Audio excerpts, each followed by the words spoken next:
안녕하십니까. 저는 그 산업통상자원부에서 차관을 마치고 이제 요새는 한 6개월 정도 지난 그런 사람입니다. 전기차하고 수소차 때문에, 사실 수소차 때문에 여기 올라온 것 같은데, 혹시 전기차에 대해서 전기차하고 수소차 중에서 앞으로 대세는 전기차로 될 거다라고 생각하는 분 한번 손 들어 보실래요? 친환경차 중에서. 별로 안 드시네요. 수소차가 될 거라고 생각하시는 분. 그래도 꽤 계시네요. 그 수소차가 제일 먼저 나온 나라가 한국이라는 건 아시죠? 2013년에. 그런데 2013년에 나왔는데 전기차에 대한 정부의 지원 정책은 상당히 오랜 기간 동안 있었는데, 수소차에 대한 지원 정책은 불과 이제 작년 말 올해 이제부터 좀 집중돼서 생기게 됐습니다. 제가 지금 수소차에 대해서 관심을 가지게 된 거는 왜 그랬냐면, 이게 좀 너무 정부가 등한시하고 있다 이런 거를 그 청와대 비서관 할 때 느껴서 그때 드라이브를 걸어서 지금 약간의 정책적인 배려가 있는 걸로 제가 알고 있는데, 확실히 현재 대세는 겉으로 보기에는 전기차 맞습니다. 2016년 말 현재로 전 세계에 한 200만 대 정도의 전기차가 보급되어 있는데, 수소차는 현재 한 5천 대 정도 전 세계에 보급되어 있고, 금년에 수소차가 한 5만 대 보급될 것에 비해서 전기차는 또 한 70만 대 정도 생산되기 때문에 외견상 그 게임이 안 되는 그런 구조로 갖고 있습니다. 분명히 대세는 전기차로 보입니다. 근데 전기차 조금 두세 가지만 상황을 또 진단해 보면 다르게 생각할 수도 있습니다. 첫 번째는 뭐냐면, 그렇게 많은 보급되는 게 어디서 보급되는 거냐.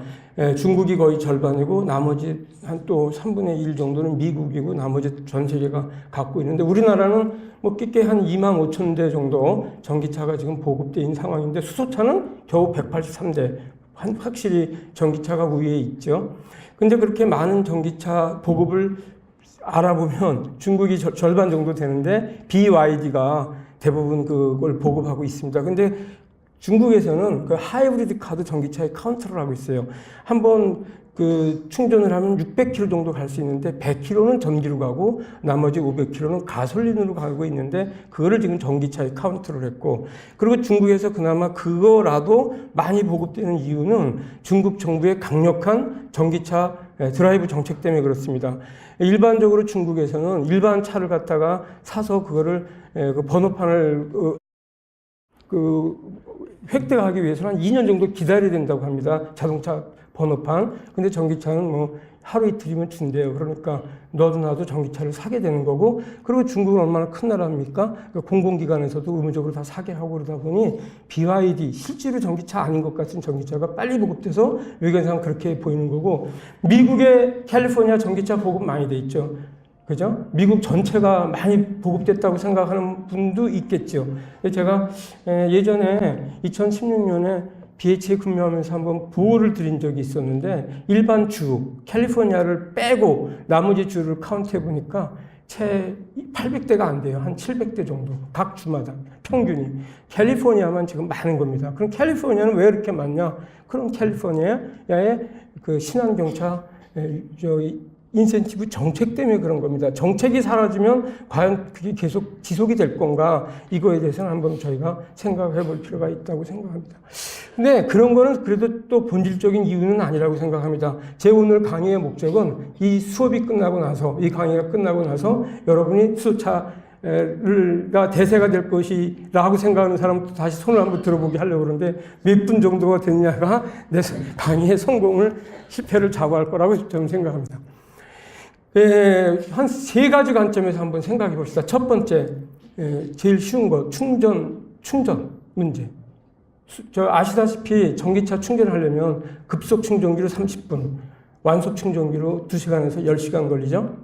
아주 지루한 일이죠. 그거에 대해서 우리가 얼마나 편안하게 생각할까? 이게 이제 중요한 관건이 될 것 같습니다. 수소차는 다 아시지만 3분 걸려요. 가솔린 차하고 똑같이 걸립니다. 그래서 전혀 불편이 없어요. 제가 나눠봤어요. 어떻게 나눠봤냐? 하루의 시간이 24시간인데 분으로 따지면 1440시간이더라고요. 그거를 3분으로 나누니까 충전기, 수소 충전기 한 대당 480대 정도의 자동차 충전이 가능합니다. 근데 전기차는 충전이 한 대가 뭐 10시간 걸리는 것도 있고, 뭐 빨라야 30분이니까, 이거는, 수소차 충전 양에 비해서 20분의 1부터 100분의 1 정도 더 작아요. 그래서 결국은 뭐냐, 전기차는 한 대당 충전기가 1.4대 필요한 데 비해서 수소 충전기는 한 대당 480대가 되기 때문에 여기서 그건 좀 나중에 얘기할 건 미리 얘기를 해버렸는데 어쨌든 사람들이 불편함을 느끼는 게 과연 그걸 참을 수 있겠냐, 이게 하나 포인트. 두 번째, 여러분 또 잘 아시지만 주행거리 문제 있지 않습니까? 주행거리는 전기차가 많이 테슬라도 제가 엊그저께도 한번 타봤는데 그 배터리 장착 와장창하고 400km 가거든요.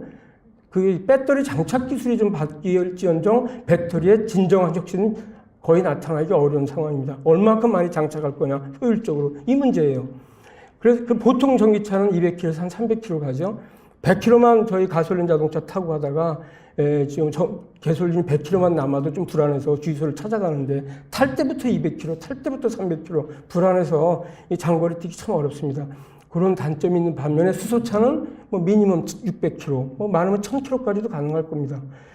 이런 차이가 근본적으로 있어서 그 충전 인프라의 경우도 외견상 볼 때는 전기 자동차가 충전한 게 간단하니까 비용이 적게 들겠지 생각하기 쉬운데 충전 인프라도 따져보면 한 100만 대까지는 전기 자동차가 더 충전소가 더 싸다는 거예요, 사회적 비용이. 하지만 1000만 대 가기 이후에는 훨씬 더 수소 자동차가 충전 인프라가 싸다는 겁니다. 그 이유는 조금 전에 말씀드린 것처럼 한 충전기당 충전을 할 수 있는 차량의 대수에서 차이에서 오는 거고 주행거리의 차이에서 오는 겁니다.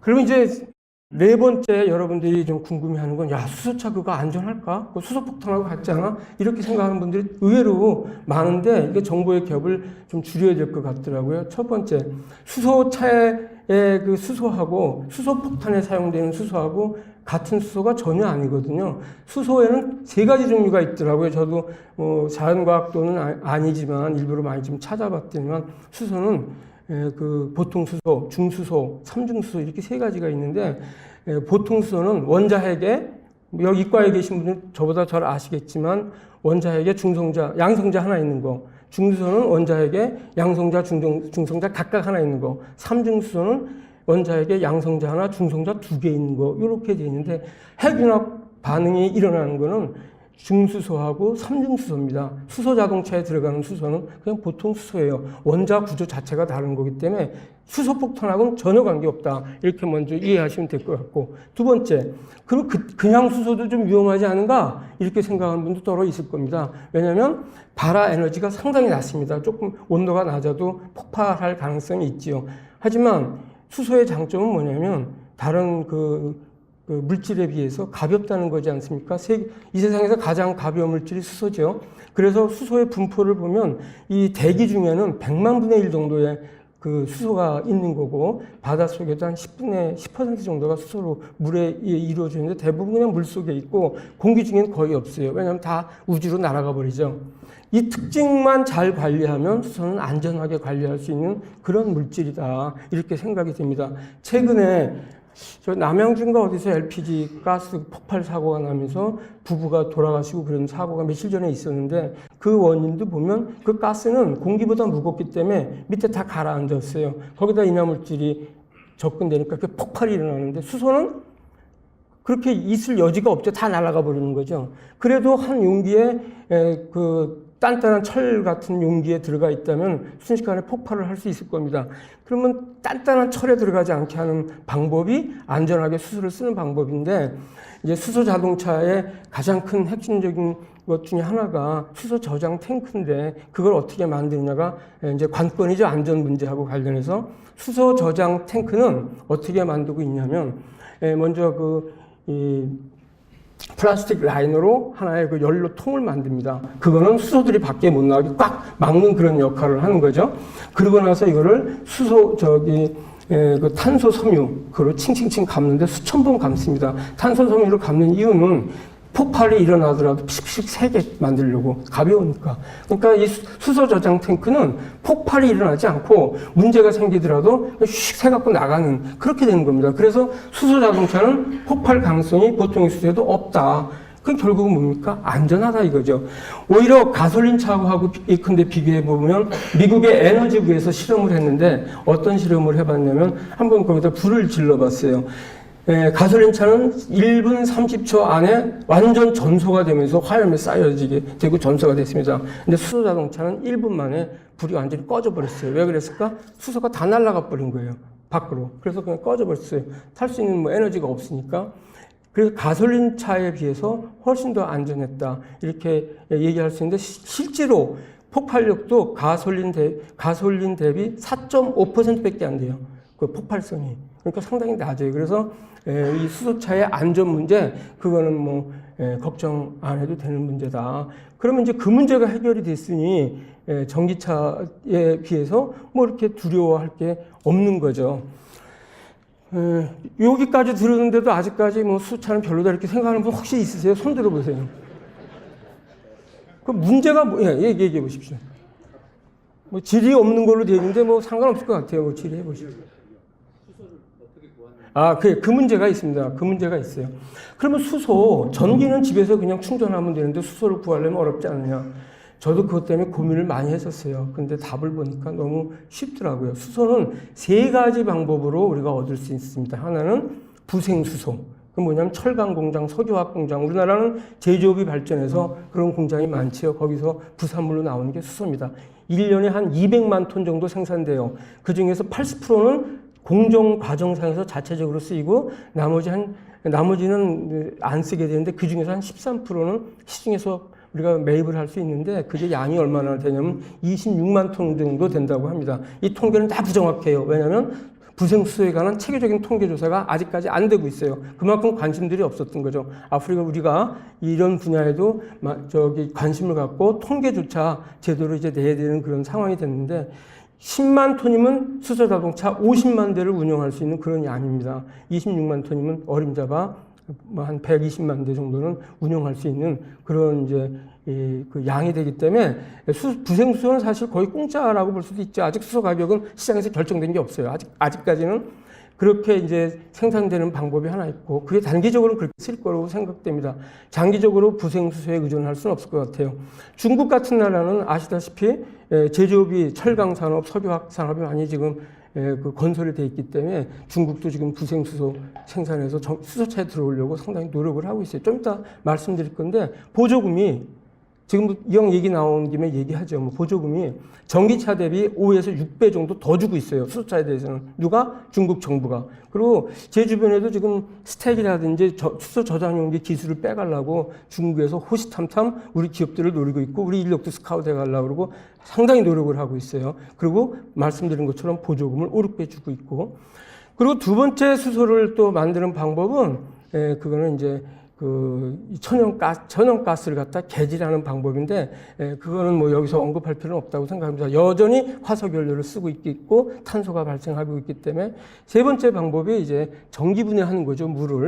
그럼 물을 전기분해한다는 거는 되게 웃긴다. 수소를 생산하기 위해서 다시 전기를 사용하면 그만큼 손해 아니냐. 그 와중에 로스도 생길 거고 그렇게 생각하기 쉬운데 그건 아니라고 저는 생각이 됩니다. 신재생 에너지로 전기를 생산하는데 그렇게 하면 되는데, 그거는 뭐 마찬가지 아니야? 우리나라에서 신재생 에너지를 생산할 수 있겠냐? 뭐 이런 또 의문으로 연결되는데, 수소는요, 여러분 이제 우리가 신재생 에너지를 하려면 다 아시다시피 태양광이나 풍력이나 문제가 뭐죠? 태양이 하루 종일 떠 있는 게 아니고 어떨 때 구름이 끼고 밤이 오고 바람도 참 좋은데 어떨 땐 바람 불도 안 불고 이렇게 아주 전력 생산의 변동성이 심해서 전력이 남아돌 때는 이거를 좀 ESS 충전기에다가 좀 저장을 했다가 전기가 잘 안 돌 때는 그걸 좀 쓰고 그래서 일관되게 전기를 공급하는 게 아주 중요한 그런 그 문제거든요.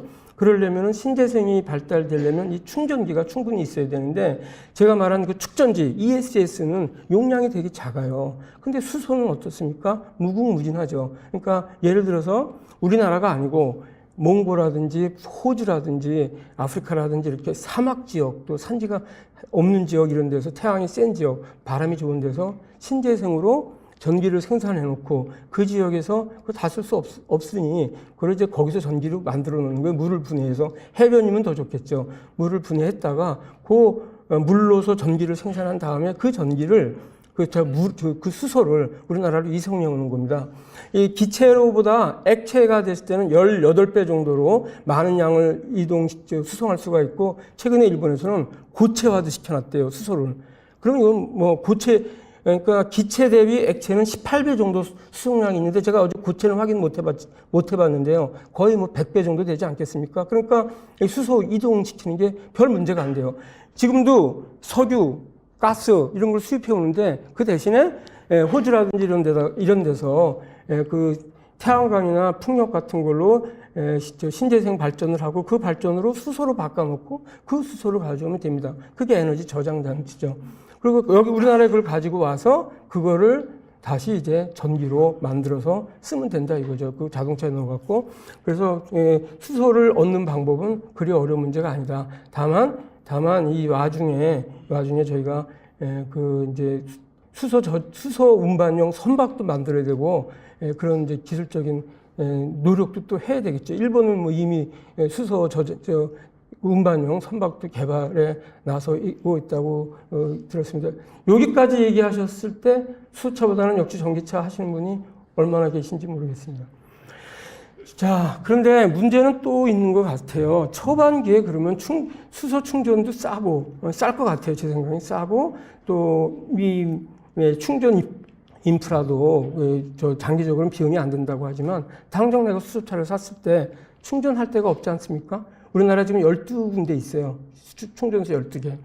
그 금년까지 18개를 더 건설해서 연말까지 30개 만든대요. 고속도로에 8개, 그리고 이제 일반 시도에 한 12개에서 30개 된다는데, 자동차가 수소위원회라는 데가 있는데, 수소위원회는 전 세계에 18개 글로벌 대기업들이 만들어 놓은 그 위원회입니다. 자동차 회사도 있고 에어리퀴드 사라든지 수소 관련 전문 업체들도 에너지 회사들도 같이 만든 게 수소위원회인데 그 사람들의 전망에 따르면 2030년에는 12대 중에 한 대는 자동차 중에 12대 중에 한 대는 다 수소차를 바꿀 거고 기차 중에 10%는 수소 동력을 쓰고 심지어 항공기 중에 10%도 수소를 쓴다고 예측을 하고 있고 2050년 가면 4억 대, 자동차 4억 대 정도 25% 시장 크게 자동차 대수 중 25% 4억 대는 이게 수소차가 될 거다 이렇게 전망도 했습니다. 그런데 그때 중요한 건 뭐냐면 충전소예요. 수소 충전소.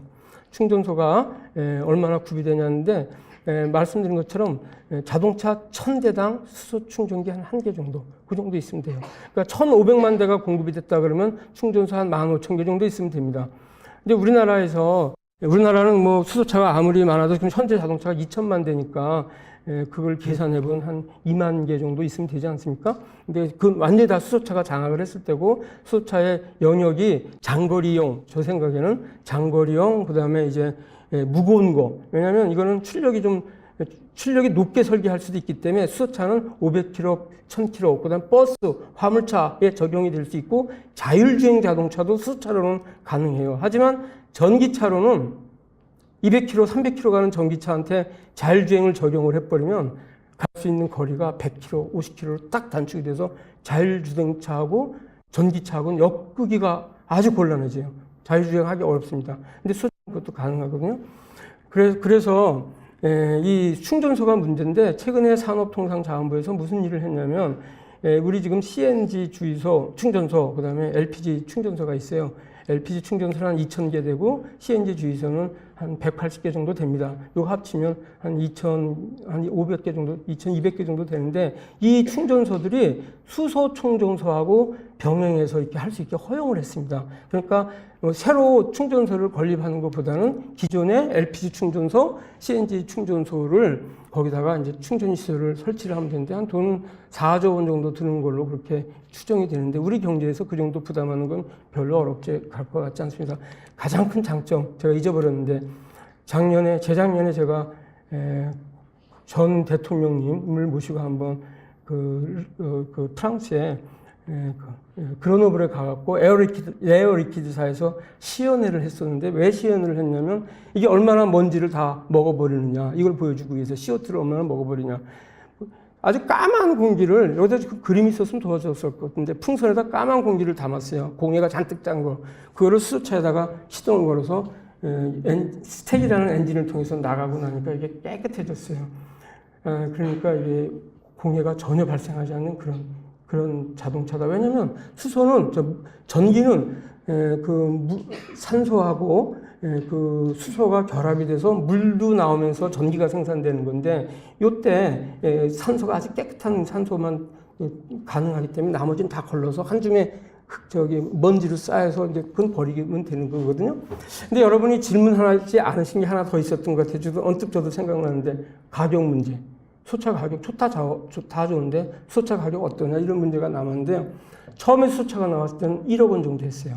한 3, 4년 지나니까 새로운 기업들이 진입을 하면서 그게 한 7천에서 8천만 원대로 떨어졌다가 여기에 이제 각 중앙정부, 지방정부가 보조금을 한 3, 4천 주니까 현재는 한 3천에서 4천만 원 정도면 구입은 할 수 있습니다. 충전소 문제는 장기적으로 제가 볼 때 해결된다고 봐요. 가격 문제 해결이 되는데 여기도 보조금이 빠진다면 어떻게 할 거냐 이런 문제가 생길 건데 가격이 그동안 높았던 이유는 스택이라고 수소와 산소를 결합시켜서 전기를 만들고 물을 만드는 그 엔진과 같은 그게 비싸서 그런데 그 비싼 이유는 그 수소하고 산소를 결합시켜서 그 전기를 만들 때 촉매제가 필요한데 그 촉매제를 쓰는 게 백금이었어요.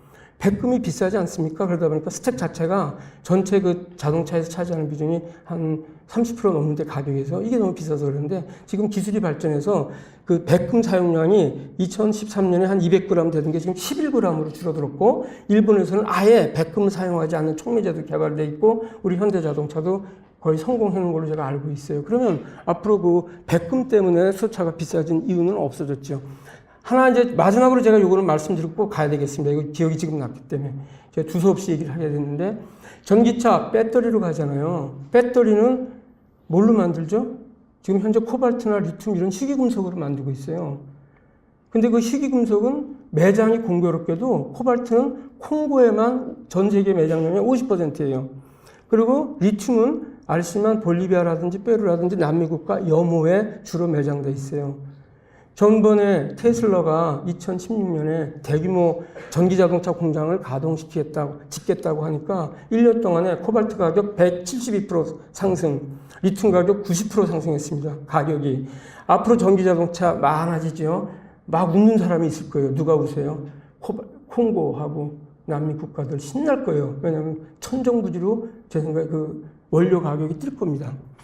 그 전기 자동차가 배터리로 가는데 배터리의 원료는 결국은 히토리고 히토리는 아주 제한되게 분포되어 있고 이게 1년 만에도 170%씩 올랐다는 사실 이걸 우리가 생각을 안 할 수가 없습니다. 그런데 수소는 말씀드린 것처럼 무궁무진한 자원입니다. 개발하기에 따라서 기술 개발함에 따라서 시간이 다 됐기 때문에 됐죠? 네.